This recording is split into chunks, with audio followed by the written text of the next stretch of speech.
The first James Bond of the Amazon era is young, reckless, and a playable character. The first new James Bond under the complete ownership of Amazon MGM Studios will make his debut in 2026, and he is young, brash, has a robust origin story and a mysterious scar on his right cheek, and is a playable character. The future of the James Bond film franchise is still being written. Amy Pascal and David Heyman are hard at work on that.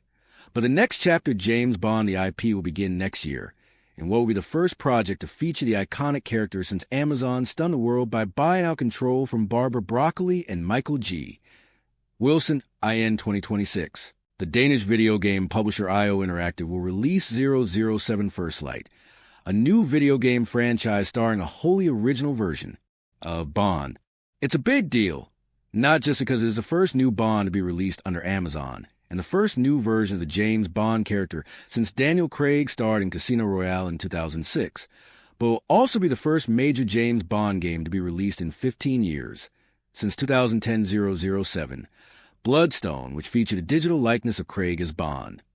And it is being developed by IO, the publisher behind the Hitman franchise, one of the biggest pieces of video game IP in history. Though there is a lot of pressure to deliver, given both his studio's track record and the legacy of James Bond the character. Bond is a very cherished and important IP, and a lot of people have grown up with that, he says. It does mean a lot to a lot of people.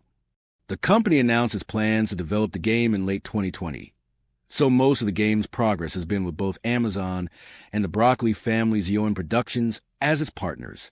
Bragg says that the change in ownership has had little impact on the game's development. I think the most important thing to say here is that I'm really happy that the character and the story and all that is unchanged. Bragg says, we've been having a really good collaboration with MGM and with EON, and now Amazon MGM. We've had a strong vision, both for the story and for the character, and what we wanted to achieve with this project, and how we want to touch people's hearts out there.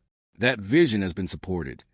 That means crafting an entirely new James Bond, one that will feel right to fans of the franchise, while also being fresh to younger consumers that may be more familiar with Agent 47 from Hitman.